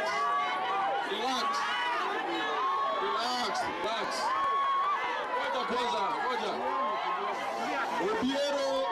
Obiero ambaye kwa chama. Obiero na kuomba katika hili wakati naenda sasa kusimama kiti cha chama. Tafadhali shida zako zitakuwa ni zako. Naomba niwache nifanyie hao wafanye watu wetu kazi ili niweze kwa support ile nafaa. Kwa nini nasema hivyo? Wale bado huduma hapo iende kati tulikosana kwa njia moja au nyingine. Tafadhali pia kuna uzuri zangu ile nimewahi kuwafanyia. Kwa nini usichukue uzuri wangu ile uweze kufunika na ule ubaya ili tuweze kupata njia tuonge mbele? Huyu mzee mimi namjua kwake kwao nyumbani. Vile najua kwa kina Gawa pale Nakuru, vile najua kina Ken pale Kisumu, vile najua kina Moses kule Kebuye. Kwa hivyo hao watu wote nimeweza kutembea makwao na wakati wa shida ikipatikana. Mimi naomba tu mmoja wenu uweze kushirikiana, mfanye kazi na tusonge mbele. Ingine ya kumalizia na kusema kwa equality.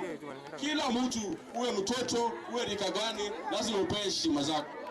Na tuwezi kupata kuelewana kwa jile inafaa. Sawa? Kwa hivyo mimi na kamati yangu, mimi na ofisi yenye nitachaguliwa naye, katikati ya wale wamama wawili ambao wamesimama mbele yenu hapa, kuna Wambo na kuna Mwiria. Hao ni wamama ambao wanaweza sumbuza gurudumu. Tafadhalini katikati yao tupatie mtu mmoja ambao atatusaidia na sisi ambao kama chama. Hii kiti ya chama yenyewe ilienda kitambo. Na kwa hakika na kuhakikishia mimi ni chama to come Monday saa 6. Ikifika saa 10 tutakuwa tunali. Mimi mzee chairman hapa,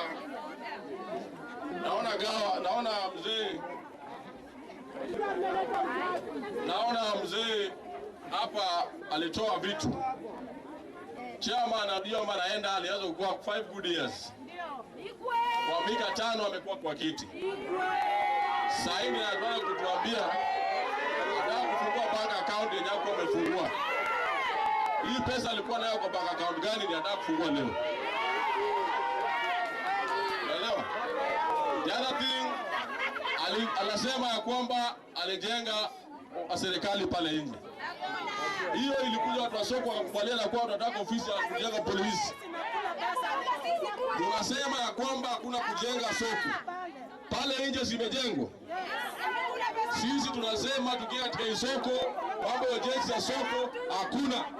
Hiyo propaganda yenye mnaendesha kwenda pale tena ukakiingia naona kuna biero, enda kunienda na mimi natoka game na mwa mtu wa Hobe. Saa ngapi nitakuwa nafanya kazi na biero? Kwa hiyo fitina mwana babu naenda around hapa, mtaonwa na mtashindwa nao mbele ya watu hapa. Ile yenye kura wenyewe wanajua roho yao iko wapi na mahali wataweka kura. Kwa hivyo mkiona mna watu dakika mwisho mtashangaa na kwamba debe ikihesabiwa utapata una mtu 10 au mtu 20. We know where the votes are and we know how they are going to vote. Tunawasoma, tunawaona. Wengine mnasema ya kwamba Enoch ni mtu wa kuenda. Mmenipatia kazi ndio niweze kukaa. Sasa hii ndio naomba jukumu ili mnaweze kunipatia kazi. Ukinipa hiyo kazi leo si nimeshinda hapo. Hiyo kazi yenye inafanya ni baba yenyewe amenileta kazi. Si leo nimekaa hapa na nyinyi hapa. Mliniandika. Basi mnivute, nimekosa kwenda. Kwa hivyo mkinipatia jukumu wakati yeye nafanya. Asema hapa nataka coordination. We need to coordinate. Wewe piga kelele to the voice. What we need here is coordination. And lazima tufanye kazi na wale wote wamechaguliwa kama kamati. Na kwamba kila mtu anajua jurisdiction yake ya kufanya kazi. Patia na vice yako pia afunde uzito ya kwamba kufanya kazi yeye pia apate kufanya nini? Kuongoza ili tuweze kusonga mbele. Mambo yetu tunataka kumaliza kwamba hii mambo ya rent kuongezwa kwa maduka ama brokers na yote. Ambapo tunaangaiza watu wetu. So kuna kuja natolewa inawekwa tiles. Ukirudi pale imeenda. This one must to stop. Itaisha photo. The other thing is electricity. Imekuwa ni tabu kubwa katika soko. Wengine wetu ambao tukuongosha hata mita stima tuna. Nani atulipeza wa mita? Wewe una mita mpaka unapeana kwa maduka za wenyewe. Wewe wenyewe hauna mita. Wewe mwenyewe unaenda Kenya na kuja kushika watu. Tuko soko hapo wengine wako kwa jela huko tumepelekwa ndani wapo. Kwa nini bado tuwesimamisha? We need to stop this kind of impunity. Lazima tufanye kazi na mwanzo kutumia. Usipige kelele kwa ndio tumechaguliwa au umepewa 50.20. Dakika mwisho utakuja lia, utalilia wewe mwenyewe. Mimi nimesimama najua kwa nini nasimama. Analilia nyinyi wenyewe. Kwa hivyo nikisema mambo ya basi, nimekuwa nikienda mazishi na tembea na nyinyi sababu tabu ikipata. Tembea na nyinyi sababu tabu ikipata nyinyi hapa. I know that, I do understand. Najua dynamic ile mnaenda. Najua yale shida zote mnapitia. Kwa hivyo mnikana kunipatia jukumu kama hili, mimi nitakuwa na nyinyi na nahakikishia tutasonga mbele na kamati yenye nitachaguliwa nayo si yangu. Mnaogopa Enoch, mnaenda round Enoch hayuko. Msiniogope. Mimi naomba hata wale tumekosana. Kujisilazi mpende na kila mtu. Kama nilikosea iende kama kuna mazuri ni moja ni yeye kufanyia. Tafadhali chukua ile mazuri yangu uweke na uzuri. Uweke na ubaya. Then you compare the notes uone nyewe for real inaweza fika mahali. I'm assuring you nikienda kuketi. My first visitor katika hii soko baada ya mwezi wa next month April. Kwa jini nikiingia kwa ofisi naomba mwezi 3 nisome hiyo ofisi nijue roli itakuja chukua takataka tunatumia mikakati gani. Tunatumia njia ipi ili tuweze kutoa takataka. Nipange hiyo ofisi in a proper position by next month April tunarudi kwenye hapa tunaambia this is a total reduction tunaenda njia hii and this is what we want to do for the market. By mwezi wa 8 soko yuko hapa katika hii Kenyatta. Hiyo tumeongea hii basi after 2 years within 1 year collection next year by next 2017 before ifike mwezi wa 3 at least dalili ya basi taona. Na basi itakuwa ni nyinyi. Mimi kama chairman sitakuwa chairman ya basi. Nyinyi wenyewe mtachukua chairman ya basi na hiyo sako yenu au tutazungumzia. Mimi nitakuwa patron kwa upande ya basi. Usichukue ni msaha. Sasa hii silali hata mwenyewe na mawazo kwa ajili hiyo nimesema kwa ajili yangu. Si tu naomba kura zenu. Si ati tu naomba kura zenu lakini na njia nina uwezo. Niko na njia, niko na uwezo na na nguvu yako. Tafadhali. Weka kura yako mahali inafaa. Weka kura mahali utakuja chuki. Weka kura mahali utakuja enjoy. With those few remarks, naenda kuketi nikisema ya kwamba Monday ikifika saa kama huu, Enoch Kishe Agwas mwenyewe chama Matamake, asanteni sana na Mungu aweze kuwabariki. Thank you very much.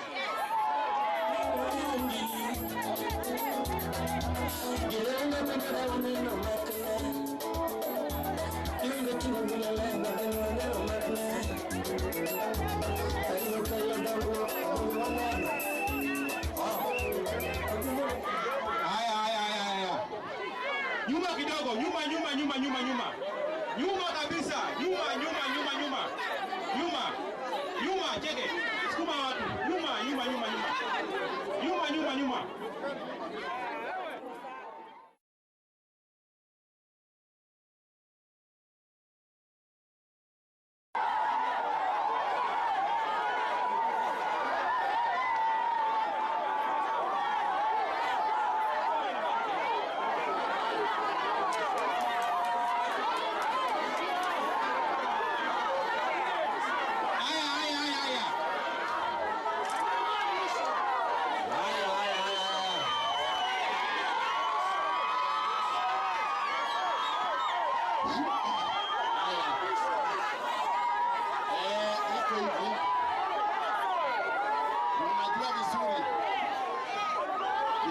Chairman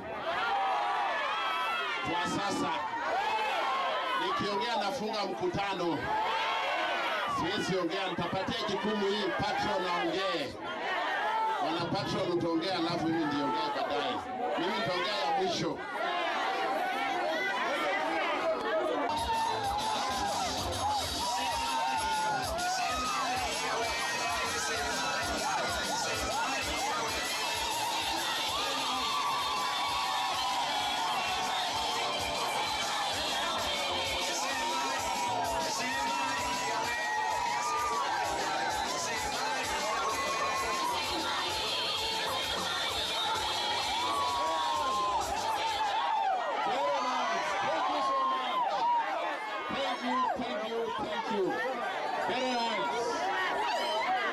So much. Siku ya leo nina furaha sana. Kwa majina naitwa Moses Wenani, na nimekuja hapa leo kwa furaha sana kumwambia kwamba kiti cha mwenyekiti kilienda kitambo.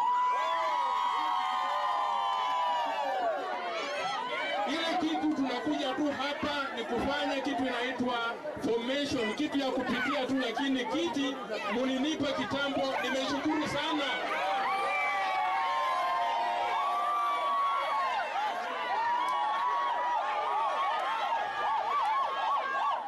Asanteni. Thank you. Nitakapoanza kazi, kwa sababu nimepewa kiti cha kwanza, nitatengeneza ofisi ya Kenyatta Market Welfare Group. Very simple. Kwanza nitatengeneza ofisi. Katika hiyo ofisi tukae na wenzangu ambao mtanipa, tukae nao kwa hiyo ofisi, tuchukue hizo agenda zote nzuri ambazo mmeongea hapa, tuziweke katika hiyo ofisi, alafu tu analyze hizo agenda nzuri hizo. Tukisha analyze hizo agenda moja kwa moja, tuende through, alafu tuone tutaanzia agenda gani. Lakini mimi nataka nimwambie kwamba hii mambo ya sako ni mambo muhimu sana Kenyatta Market. Nikiingia kwa hiyo ofisi, nitakapo hire hiyo store, within 90 days nitakuwa nimehire store, na kwa hiyo store nita advertise professional people wa apply kazi ya kuja kurani hiyo sako. Nitafanya interview kwa sababu mimi ni mtu well educated. Nitafanya interview, alafu tutachagua watu wenye wanaenda kurani hiyo sako.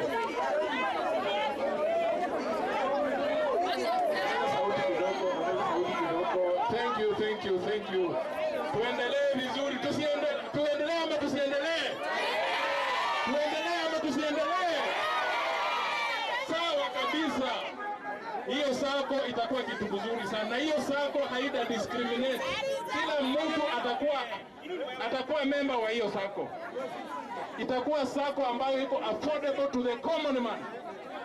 Watu ambao mnafanya kwa butchery, kwa vinyozi, wapi, mtakuwa members. Nitaweka the lowest amount possible, ambapo kila mtu atakuwa member wa hiyo sako, na hiyo sako itatusaidia sana.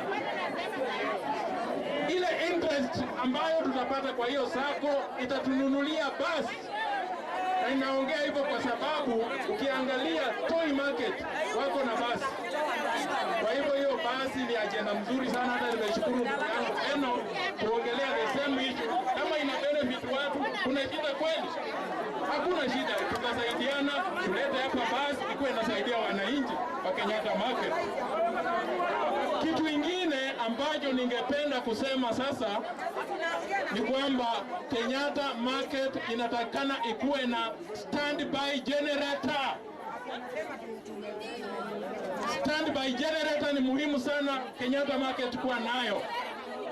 Very nice. Lazima tutakuwa na standby generator ndani ya Kenyatta Market. Mara nyingi sana mimi nikienda kunyoa pale chini kwa ndugu yangu Fred, wanaanza kunyoa hii side, stima inapotea na kaa hapo karibu 3 hours. So we need a standby generator in case power goes off. Hiyo generator inaanza kufanya kazi vizuri. Kwa hivyo hiyo standby generator ni kitu muhimu. Makofi tafadhali. Very nice. Kitu kingine ambacho nitasimamia sasa ni kwamba kutakuwa na light za kutosha ndani ya Kenyatta Market. Sema light. Light. Mnakumbuka walituletea kataka moja pale, sijui ilikuwa ni decoration ama ilikuwa kitu gani? Kale kataka kawekwa pale, kakakaa miezi 2, kakazima, kakaporwa. Hakuna mtu ambaye anashughulika na hiyo. Tukae chini na governor Bwana Evans Kidero, tukuje ni muombe alete taa kubwa sana hapa katikati ya market, so that we can extend our working hours. Hiyo itakuwa kitu muhimu sana, na hizo taa zitakuwa linked kwa hiyo standby generator, kwa sababu security ni muhimu sana. Unapata mafundi wetu wana kazi nyingi sana, kwanza wakati wa Christmas, very important time. Unapata fundi wanapewa kazi nyingi, stima ikipotea hawezi wakashona. Kama wanashona mpaka usiku, hakuna security ya kutosha. Hiyo light yenye itawekwa pale katikati itasaidia kuimprove security ya Kenyatta Market. Kitu cha mwisho ambacho ningependa kusema ni kwamba ninashukuru sana wenye wamekuwa hapa kwa ofisi, wamejaribu kiwango ile wanaweza. Lakini kwanza tulipochagua ndugu yangu Ken, tulimpa miaka 2. Akafanya miaka 2, akasema hii kitu ni mzuri sana, niongeze 3. Tukamuongeza miaka 3. Akang'ang'ana, akasema hii kitu ni mzuri sana, anataka ingine 10. Tukakubali. Hatuwezi kubali kuendelea hiyo njia. Tunataka change iingie ndani ya Kenyatta Market. Na mimi nimesimamia change ya Kenyatta Market. Ndio makofi hapo. Change lazima ikuje ndani ya Kenyatta Market. Kwa hivyo mimi nimeshukuru sana, mna furaha sana. Kiti mlinipa, nimeshukuru. Ndio naona nikiandika kila sana nasema incoming chairman. Kwa sababu nimefanya research na niko sure ninachukua na 6%. Asanteni sana jamani. Nina furaha sana. Kwa sababu mimi already nimeanza kufanya kazi ya chairman. Juzi watu walikuja kuharakisha hapa, watu wa Reds. Mlipata noti ya kumsaidia ama hamkupata? Si mlipata? Mimi nimeanza already kazi, niko serious, nina nia nzuri na nitamtumikia vizuri, nitaendesha hii soko, itakuwa na sura mpya na ninashukuru sana. Jambo la mwisho, nimeshukuru ndugu yangu Ken kwa sababu mkiona picha yake, wapi picha ya ndugu yangu Ken?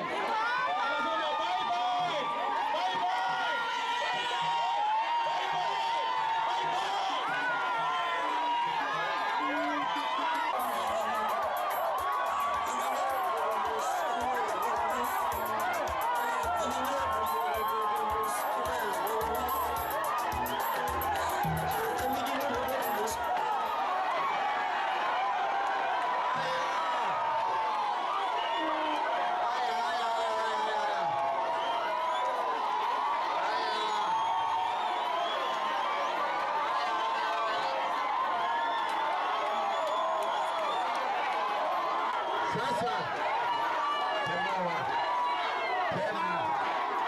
tena haya American Heights.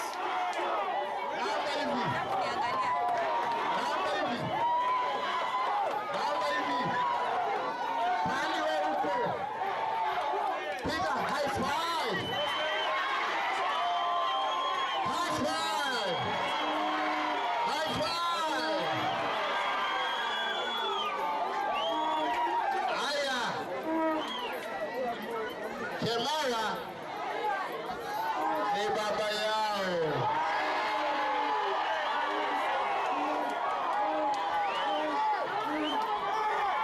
Watu wanaongea lakini hawajui mimi ni baba yao.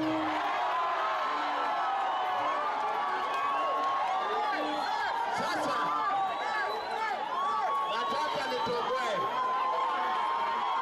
leo, unisikize. Nataka kutoboa, sikizeni. Mimi wakati nilichukua uongozi, nilichukua ndugu zangu nikawaweka kama watu wazuri, tukaanza Sacco Housing and Finance Corporation. Walienda wakapona pesa, bosses wendani na ndugu yangu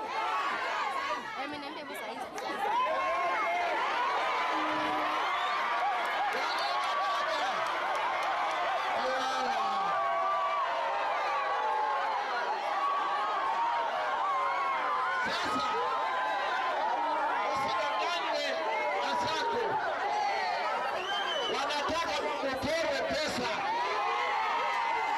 Mimi sherehe yangu ni moja.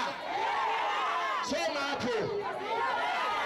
Utawekewa choo, one of the modern toilets.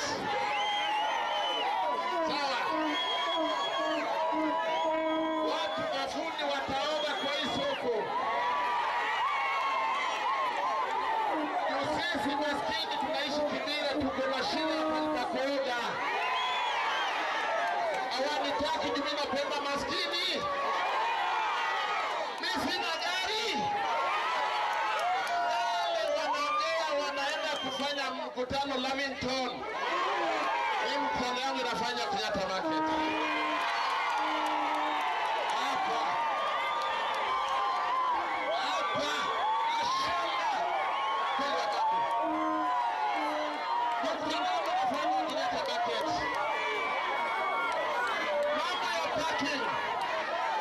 Wameongea kuhusu parking. Parking nilienda mpaka kwa president mwenyewe. Akaniambia ana pesa ya kulipa walimu, niwache alipisha lipe walimu. Mimi nichukue kwa nini na ni pesa ya walimu? Nikamwambia ndugu yangu okote lipe walimu. Sasa parking ni ya government. Tusichukue. Mimi nilichukua soko kama ina maji, tulikuwa napika na maji pale nje kwa shida. Nimewacha soko kama maji imejaa. Hii soko nilichukua kama shimo zimechimbwa usiku na mchana.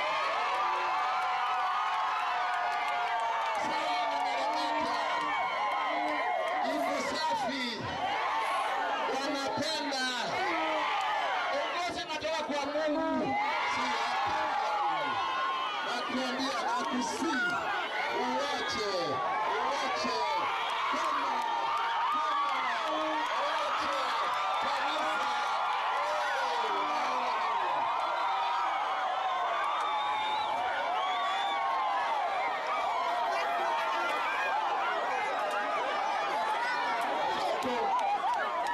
Soko mimi nilichukua nikafundisha watu, soko inafaa ikuwe soko ya Kaisari, mpe Kaisari. Na mimi najua shida yenu wamama, tangu nichukue ngozi mmeshikwa. Juzi nimeenda kwa gavana nikapewa mlipe rate shilingi 800 badala ya 10,000 na 100, lakini mlipe every month, na nimechora kwa karatasi yangu.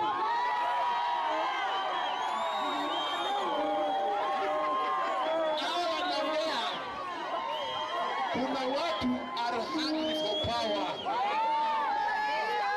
lakini uongozi unatoka kwa Mwenyezi Mungu.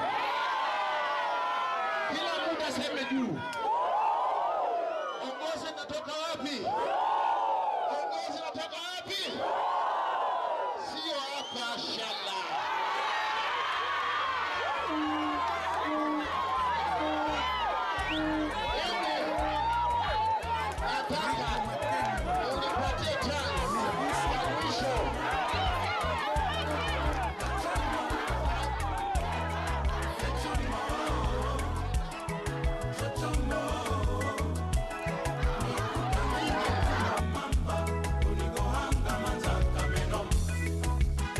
Nokofe ya mami Wika song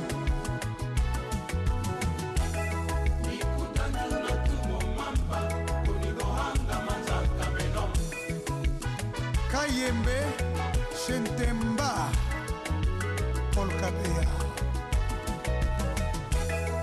Machama Dachama Fechama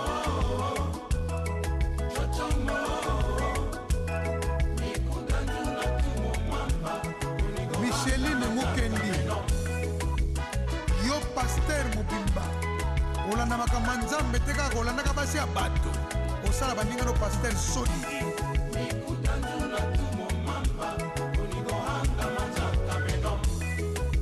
Mbuta di mbuta Chouchou Nzamba sans souci mobali ya madobo frère bolingo riva elekinga bangu nga moto naza nanu kokuluma na lavi nakolanda ndenge nini ye nga mama Nikolo nanu natelemi te